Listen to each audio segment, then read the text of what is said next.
아 이런 선수 지금 에버튼 우리 풀백도 좀 부족하고 멀티 수비수 필요한데 오면 딱이겠다 생각하는데 썬더랜드도 좋은 클럽이지만 조금 더 전통이 있는 에버튼으로 임대 오면 나쁘지 않았을까.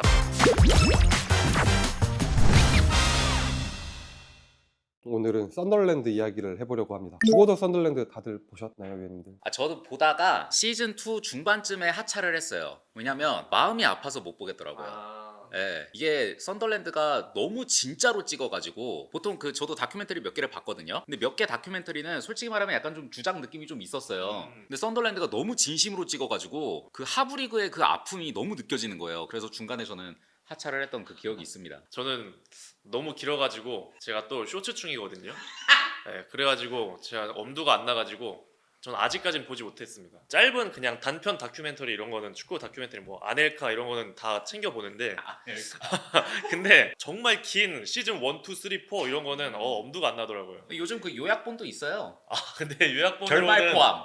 요약본으로는 결말 근데 포함. 그 방대한 시즌을 다 이제 알아갈 수는 또 무리가 있으니까. 그렇죠. 죽어도 썬더랜드를 본 사람들한테는 거의 지금 거의 낭만 치사량 약간 이런 시즌인 것 같아요.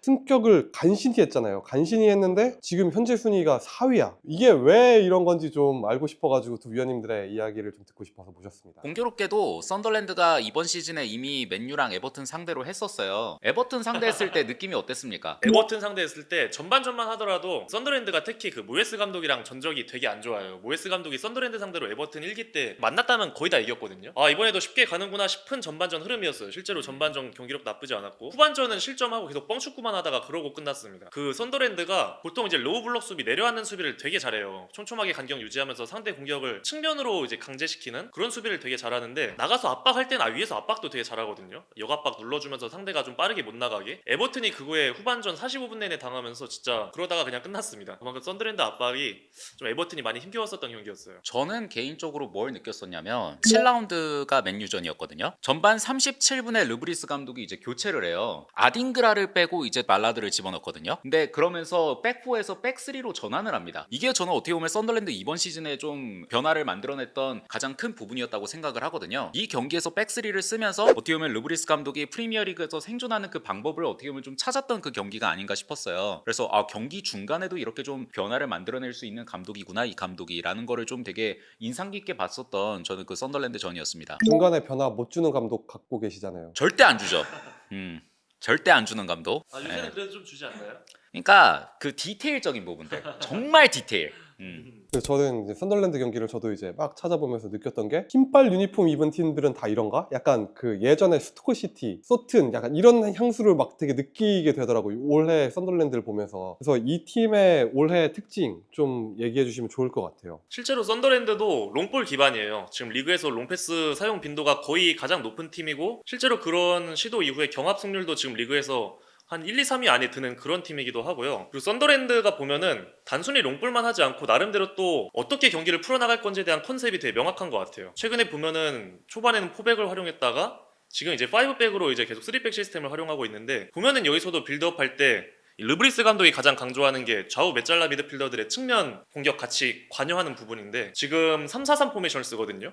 그럼 미드필더 한 명이 비잖아요. 중앙 미드필더에 좌우 메잘라들이 이렇게 하나씩 도와줘야 되는데 여기서 이제 어떤 식으로 하냐면은 왼쪽에 이제 헤이닐드가 있고 이제 센터백에 헤르트라이다와 그 발라드가 남겨지고 무키엘라가 이제 오른쪽으로 가고 트라이흉이 순간적으로 오른쪽 메잘라로 이제 이동을 합니다. 그래서 자카, 트라이흉, 사디키 이런 식으로 계속 좌우 측면에 좀 과부하를 주고 여기서 이제 상대가 딸려 나오면 다시 뒤로 내려서 얼리 크로스 형태 이런 식의 패턴 많이 활용하거든요. 실제로 그런 식으로 뭐 득점이 들어갔던 경기도 꽤 많이 있었고 롱볼로 이제 떨어뜨려 주고 거기서 이제 세컨볼 노리는 그러면서 득점 터뜨리는 부분도 지금 체계가 잘 잡혀 있고 확실히 썬더랜드가 어떤 상황마다 우리가 어떤 식으로 해야 할지 그거에 대한 약속이 좀 잘 돼 있는 것 같아요. 르브리스 감독의 이런 인터뷰 기자회견들도 저도 이제 좀 참고를 많이 해봤었는데 자신의 게임 모델, 게임 플랜에 대해서 강조를 굉장히 많이 하더라고요. 볼을 가지고 있을 때, 가지고 있지 않을 때 전반적으로 선수들한테 전해지는 그 메시지가 확실히 있는 것 같아요. 맞아요. 볼을 소유했을 때는 방금 전에 말해줬었던 이제 선수들을 앞으로 전진시키는 뭐 포지션 이동이라든지 한 번에 넘겨주는 플레이에 대한 그 게임 플랜도 분명히 존재하고요. 그리고 역시나 세트피스에 대한 이야기도 안 할 수가 없습니다. 이거는 절대 빼놓을 수가 없습니다. 뭐 지금 이번 시즌 프리미어리그 트렌드라고 볼 수 있는 롱스로 스로인, 뭐 코너킥 이런 상황들에 대해서도 지금 썬더랜드가 굉장히 준비가 잘 되어 있어요. 그리고 무키엘레 선수가 저는 이렇게 롱스로인을 또 잘 던지는 선수인지 네, 몰랐습니다. 아까 말씀하셨던 스토크시티 그 로리 델람 역할을 무키엘레가 하고 있습니다. 네. 썬더랜드는 또 세트피스 때 특이한 게 공격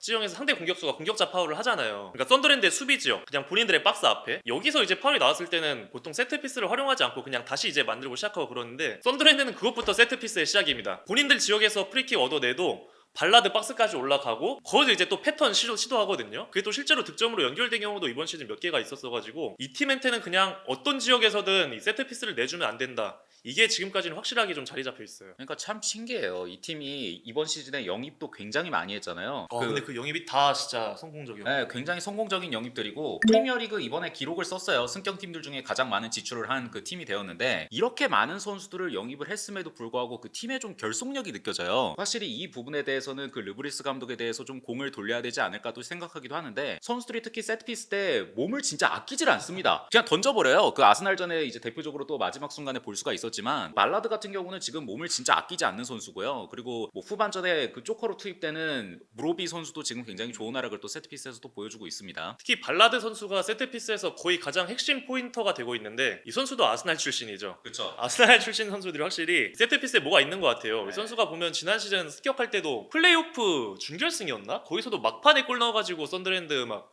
올라가고 그랬던 기억이 있는데 지금 프리미어리그 와서도 이 선수가 지금 세트피스마다 역할을 해주고 있고 그리고 프리미어리그 전체 경합 성공률 수비수 중에 1위가 지금 또 발라드로 제가 그 기록을 본 것 같거든요. 전체적으로 이 선수가 뭐 올라오자마자 기대했던 기량을 그대로 보여주고 있어서 수비에서 특히 또 큰 역할을 해주고 있습니다. 플레이오프 4강 2차전의 그 결승골이었죠. 네, 막판에. 연장전, 연장 네. 막판. 엄청 뛰어난 수비수다 막 이렇게 평가하긴 어려운데 피지컬이 미쳤고 세트피스에서 너무 위협적인 거예요. 발라드 보고 있는데 이런 선수가 왜 거기 있죠?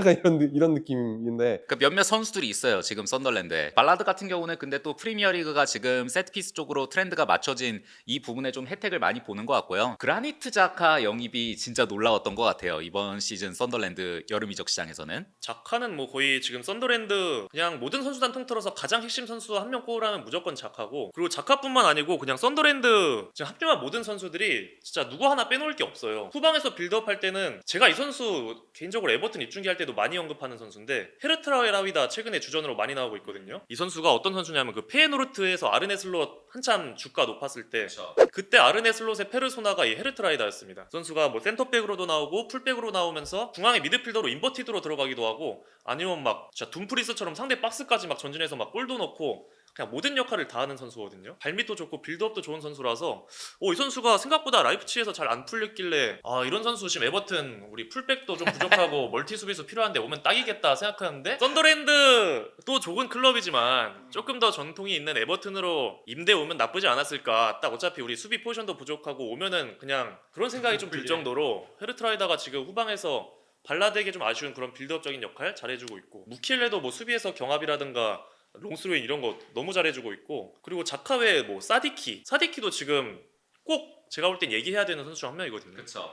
사디키가 벨기에 리그에서도 거의 최고의 미드필더로 지난 시즌 떠올랐던 선수였고 지금 프리미어 리그에서도 인터셉트 미드필더 부분 전체 3위 그리고 상대 패스 차단 전체 3위가 사디키예요. 근데 사디키가 보면 썬더랜드에서 왼쪽 공격 작업에도 되게 많은 관여를 하거든요. 공격과 수비, 뭐 패스 차단 여러 부분에서 또 보이지 않는 역할을 해주고 있는 선수라서 썬더랜드의 이런 높은 시너지 이런 고공행진에 분명히 일조를 또 하고 있는 선수입니다. 그럼 결국 이제 잘 되는 팀들은 팀의 방향성과 실제 게임의 방향성이랑 이런 것들이 다 일치를 하고 일치하는 거에 있어서의 요소의 중요한 선수들을 다 데려오니까 그게 이제 시너지가 나고 결과가 나오는 거라고 저는 생각을 하는데 썬더랜드는 어떻게 이런 모델을 갖게 되었을까요? 저 이게 좀 되게 궁금해요. 제가 볼 때는 분명 이런 부분에 대한 자극도 있었을 것 같아요. 지난 시즌도 그렇고 지지난 시즌도 승격팀들 3팀이 전원 강등이었어요. 2시즌 연속 승격팀 3팀이 전원 강등 당한 건 제가 알기로는 최초의 사례였거든요. 그만큼 최근에 승격팀들이 자본력에서 좀 뒤지고 있고 프리미어리그에 올라와도 힘을 못 쓰고 있다 보니까 썬더랜드가 우리도 이거 자칫하면은 같은 상황 나올 수도 있다. 이번에 확실하게 투자해서 정말 감독에 힘을 실어주자. 이런 거를 좀 했던 것 같고 또 감독과 뭐 디렉터의 어떤 소통? 감독이 어떤 전술을 원하는지 또 지금 썬더랜드라는 팀이 어떤 선수가 필요한지 이런 것도 좀 되게 잘 고려를 했던 것 같고 보면은 요새 또 이적료가 너무 비싸잖아요. 이런 빅리그보다는 약간 벨기에 쪽 이런 데에서 이제 좋은 선수들 적당한 가격으로 데려오는 거 이런 것도 되게 잘했다고 생각을 하거든요. 이런 모든 부분이 잘 결합이 돼가지고 지금의 또 썬더랜드가 되지 않았나 이렇게 좀 보고 있습니다. 그러니까 제가 해설위원으로서 좀 여러 번 했던 말이기도 한데 이제 더 이상 축구는 감독 노름이라고 볼 수는 없거든요. 맞아요. 감독뿐만 아니라 이제는 뭐 디렉터 그리고 구단주까지 이 케미스트리 싸움이에요. 이제는 감독과 구단주 디렉터들의 케미스트리 싸움. 근데 지금 썬더랜드 같은 경우는 일명 그 프렌치 커넥션이라고 볼 수가 있잖아요. 구단주부터 감독까지 디렉터 다 지금 그 프렌치이기 때문에 그 커넥션이 지금 굉장히 잘 맞지 않나, 케미스트리가 굉장히 올라올 대로 올라온 상태가 아닌가라는 그런 생각을 또 해볼 수가 있을 것 같아요. 구단주, 스포츠 디렉터, 풋볼 디렉터, 감독, 세트피스 코치 이런 사람들이 좋은 시너지를 계속 내고 있다 이런 평가들이 굉장히 많더라고요. 이 썬더랜드가 이렇게 일관된 방향성을 가져간다면 더 이상의 죽어도 썬더랜드는 나오지 않겠죠? 일단 지금까지 행보만 보면은 확실히 괜찮죠. 지금 벌써 한 승점을 거의 20점 가까이 만들어 놨기 때문에 남은 경기에서 정말 몇 승만 더 해도 거의 안정권이긴 하거든요. 제가 볼 때는 한 40점 안팎만 돼도 잔류 안정권이라서 썬더랜드가 그 부분에서는 잔류할 가능성은 꽤 높아 보이고요. 다만 이 정도의 순위, 지금의 이 4위의 성적을 끝까지 유지할 수 있느냐, 이 부분은 냉정하게 말씀드리면 조금 어려울 것 같긴 합니다. 저는. 왜냐하면 뭐 과거에도 이런 돌풍을 일으킨 팀들이 초반에 많았어요. 대표적으로 뭐 0506 시즌 위건 같은 경우도 그때 위건이 11라운드 기준으로 8승 1무 2패인가 해가지고 리그 2위였거든요. 그때 뭐 베인스, 신봉다 막 이런 선수들이 있었고 폴 샤르너, 지미 블라드 이런 선수가 특히 중원에서 잘해줬고, 그리고 막 0809 시즌에 헐시티, 그렇죠. 그때 헐시티도 6승인가 했을 거예요. 11라운드 기준. 제가 기록을 찾아보니까 10라운드까지, 지금 이제 11라운드까지 했는데 10라운드까지 승격팀 가장 높은 승점이 0809 헐시티 이후로 지금 썬더랜드가 최고래요. 헐시티가 당시에 10라운드까지 승점 20점이었고 지금 썬더랜드가 10라운드까지는 승점 18점이었어요. 거기에 이제 승점 1점 더해서 현재는 19점인데 그 정도로 썬더랜드가 지금 상당히 좋은 스타트를 보이고 있고, 그리고 승격팀들 중에 10라운드까지 승점 11점 이상을 거둔 승격팀들이 지금 프리미어리그 역사상 모두 일단 잔류에는 성공을 했대요. 그래서 일단 썬더랜드가 벌써부터 안정권. 잔류는 뭔가 깔아두고 그 다음에 그 이상의 목표를 향해서 지금 나아가고 있는 그런 상황이라고도 볼 수가 있겠습니다. 정말 우리가 생각하는 B클럽들, 밑에 단계에 있는 팀들을 보면 빌라, 본머스, 팰리스, 브라이턴, 에버튼까지 해서 이 팀들과 썬더랜드를 비교했을 때 어느 정도의 성적을 거둘지, 어느 정도의 경쟁력이 있을지가 좀 궁금해요. 제가 이전에 말씀드렸던 그 전 사례의 팀들 최종 순위를 말씀드리면 0506 시즌 위건이 11라운드 기준 2위였거든요. 그때 위건이 12위인가 했을 거예요. 그리고 0809 헐시티가 11라운드 기준으로 지금의 썬더랜드보다 승점이 높았는데 그때 헐시티 최종 순위가 17위. 간신히 잔류했습니다. 그래가지고 이게 정말 장기 레이스이기 때문에 결국에는 썬더랜드도 이제 끝까지 봐야 된다. 자, 정말 썬더랜드 팬분들께 죄송한데 올 시즌 썬더랜드가 승리했던 거 보면은 울버햄튼 지금 완전 최하이죠. 웨스트햄, 포터의 웨스트햄 정말 최악이었죠. 포스텍의 노팅엄 정말 리그에서 1승도 못했죠. 그리고 브렌트포드 사실 올 시즌 초반엔 강등권 팀으로 분류됐던 팀이었는데 원정에서는 브렌트포드가 여전히 안 좋거든요. 홈에선 잘하고 있지만 첼시 원정에서의 승리 정도를 제외하면은 사실 다 충분히 가능성이 있었던 그런 승리였을 수도 있다. 그렇기 때문에 이제 앞으로의 그 상황들을 전 썬더랜드를 조금 더 보고 판단을 해야 될 것 같기는 해요. 그러니까 이번 여름 이적 시장에서 썬더랜드가 거의 뭐 풀체인지라고 해도 과언이 아닐 정도로 팀을 완전히 바꿨어요. 대신에 지금 어떻게 보면 우리가 흔히 말하는 베스트 11에 대한 그 의존도가 현재는 조금 높은 상황이거든요. 말씀해 주신 것처럼 이 베스트 11에서 이제 부상자가 하나 둘 발생할 경우에는 썬더랜드가 확실히 그 전력이 급격하게 내려올 수도 있고요. 그리고 최근에 저희가 맨체스터 유나이티드 얘기하면서 그 아프리카 네이션스컵에 대한 얘기도 했잖아요.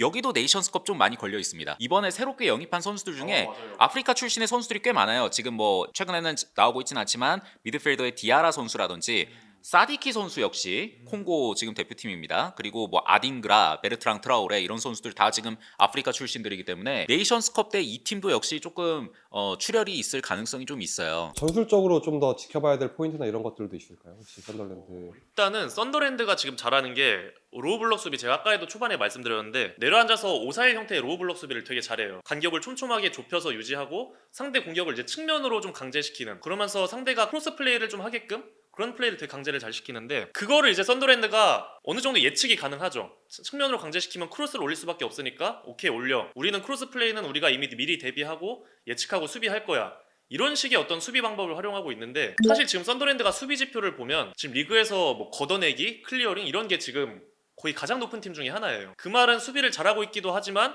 계속 박스 안에 뭔가 볼을 투입을 허용하고 있다라는 얘기이기도 하거든요. 근데 이게 언젠가는 또 과부하가 걸리고 하면은 이게 또 실점으로 연결될 수도 있고, 그리고 또 보면은 골키퍼 선방이나 세이브 횟수 이런 것도 거의 1, 2위예요 루프스가. 롭스가 잘하고 있어요. 네, 일단 이거 아직까지는 잘하고 또 있어요. 딱 똑같아요. 되게 잘해주고 있는 건데 또 다른 한편으로 슈팅을 또 많이 허용하고 있다라는 거잖아요. 이게 결국엔 또 과부하가 걸리면 언젠가는 이게 실점으로 연결이 되고 그게 결과로도 이어질 수 있는 상황이라서 이런 것들을 장기적으로 봤을 때는 썬더랜드도 한 번은 또 이렇게 지는 결과로 또 이어지는 상황이 나올 수도 있지 않을까, 좀 이렇게도 좀 보고 있습니다. 센터백 쪽이 뭐 아주 그렇게 우리가 흔히 말하는 그런 세련된 센터백들이 아니다 보니까 지금 현재는 좀 이렇게 밑으로 내려앉는 그런 형태의 축구를 보여줄 수밖에 없지 않나라는 그런 생각을 해요. 다만 지금 썬더랜드가 보여줄 수 있는 어떻게 보면 장점은 저는 이제 크게 두 가지로 보는데, 일단 첫 번째는 역시 세트피스고요. 지금 발라드, 무키엘레 이 둘이와 함께라면 두려울 것이 없습니다. 썬더랜드는 매 경기 자신감을 갖고 어느 정도 경기에 임할 수 있을 것 같고, 그리고 두 번째는 밑으로 내려앉는 상황에서 썬더랜드가 이렇게 보면 한 번에 그 트랜지션 공격에 나섰을 때 한 번에 넘겨줬을 때 이제 발생할 수 있는 문제점은 이제 공격의 숫자가 부족하다는 거거든요. 전방으로 한 번에 넘겨줬을 때 볼 소유권을 어느 정도 잘 지키고 있어요. 이시도르도 그렇지만 저는 이번 시즌에 엔솔 루페를 지금 굉장히 좋게 보고 있습니다. 최근에 아스날전에는 그 이제 안타까운 그 실수를 범하긴 했었지만, 근데 때로는 그럴 때가 있어요. 이 선수가 너무 잘하다 보면은 가끔 이제 자신감이 너무 넘쳐서 이제 그런 행동을 보일 때가 있거든요. 절대 그걸로 엔조 루페가 못하는 선수라고 오해하면 안 돼요. 진짜 그러니까요. 잘하는 선수예요. 지금 이번 시즌 진짜 잘하고 있어요, 엔솔 루페가. 아마 엔솔 루페도 그 경기에서 느꼈을 거예요. 프리미어리그 최상위 미드필더를 상대로 내가 이런 플레이를 범해서는 안 되는구나. 엔솔 루페가 한 번에 넘겨주는 플레이를 지금 지켜주는 그 볼 홀딩 능력이라든지 기술이 지금 굉장히 좋기 때문에 엔솔 루페가 또 이끌어주는 이런 트랜지션 상황에서의 공격도 지금 썬더랜드가 잘 보여주고 있다라고 생각을 합니다. 앞쪽에서 그런 공을 지키고 트랍박하는 그런 기술은 아마 썬더랜드에서 엔조 루페가 제일 좋을 거예요. 그러니까요. 그 정도로 좋은 선수고, 또 지금 전 세계에서 엔조 루페를 가장 잘 알고 있는 감독이 르브리스 감독이기도 합니다. 로리앙 B팀부터 엔조 루페가 정말 깐난 애기였을 때부터 그냥 계속 키우고 했던 감독이 또 르브리스였기 때문에, 또 로리앙에서 이제 1군에서 이 선수가 엄청 두각 나타내고 전 세계 주목을 받았던 시기가 있었거든요. 그때도 이제 르브리스의 지도 아래서 이제 그런 활약을 또 펼치고 왔던 거라, 지금 어떻게 보면 다시 썬더랜드에서 제외한 거잖아요. 르브리스 아래에서 다시 원래 본인이 잘했던 거 그대로 르브리스 아마 하게 해줄 거란 말이죠. 이러면서 이제 엔조 루페가 썬더랜드의 자카 이외 또 다른 에이스 이런 역할까지도 전 충분히 해줄 수 있는 선수라고 보고 있습니다. 그러니까 참 여러모로 이 엔솔 루페와 르브리스 감독의 커넥션을 활용한 것도 그렇고, 이번 여름 이적 시장에 그 그라니트 자카를 영입한 것도 그렇고, 맞아요. 곰곰이 이렇게 생각해 보면 전문 용어로 아다리가 진짜 좀 잘 맞았어요, 이번에 썬더랜드가. 맞아요. 저는 진짜 그라니트 자카 영입 좀 저는 개인적으로 깜짝 놀랐었거든요. 왜냐면 이 팀이 정말 많이 부족했던 게 그 프리미어리그에서의 경험이었어요. 보통 승격팀들이 일반적으로 최근 들어서는 강등 당하고 나서 얼마 안 있다가 이제 승격하는 경우들을 저희가 많이 보잖아요. 썬더랜드는 8년의 공백이 있었습니다. 그렇죠. 그러니까 이 스쿼드 보니까 프리미어리그 그 출전 경험이 딱 4명 정도밖에 없었어요. 패트릭 로버츠, 사이먼 무어, 포베다, 그리고 크리스 매펌인데, 크리스 매펌은 임대생이었기 때문에 다시 돌아갔습니다. 로버츠도 다른 팀 갔고, 무어는 골키퍼고, 포베다도 지금 나오고 있지 않는 선수예요. 그러니까 사실상 프리미어리그 경험이 거의 전무한 스쿼드라고 보거든요. 그러한 와중에 그라니트 자카 같은 그 프리미어리그 경험이 있는 베테랑 미드필더를 영입했다는 거는, 거기다가 지금 오자마자 바로 주장 한 장도 줬잖아요. 이런 경우들이 거의 보긴 힘들죠. 새로 영입한 선수에게 바로 주장 한 장을 내주는 경우가. 리더를 영입하는 게 얼마나 좋은 효과를 보일 수 있는지 가장 좋은 지금 예시를 보여주는 팀 같아요, 썬더랜드가. 프리미어리그 경험뿐만 아니라 뭐 챔피언스리그라든지 이런 빅리그 경험이 많은 선수를 보면은 짜잘짜잘하게 정말 잘 데려왔어요. 헤이닐도도 그렇고, 뭐 아딩그라도 프리미어리그 경험 있는 선수고, 자카도 이제 말할 거 없고, 헤르트라이다도 이제 그런 반면에 있는 선수고, 무키엘레 역시도 이제 빅클럽에서 뛰었던 선수니까 그런 것들 하나 요소 정말 조화를 되게 잘 시킨 것 같아요, 이번엔. 들을수록 되게 아다리 잘 맞고 낭만 살아있는 팀인데, 말씀해 주셨던 것처럼 일정상으로는 아직 지켜볼 여지가 있다. 어느 정도는 있고, 그런 상황인 거네요. 결국에는 전반기 그래도까지는 좀 지켜보고 그 후의 상황을 판단하면 조금 더 그래도 그 후의 상황이 보이지 않을까, 이렇게 보고 있습니다. 그러면 저희도 박싱데이 이후에도 이 팀이 이렇게 잘 나가는지 한번 쭉 지켜보고 한 번 더 콘텐츠를 또 준비해 보도록 하겠습니다.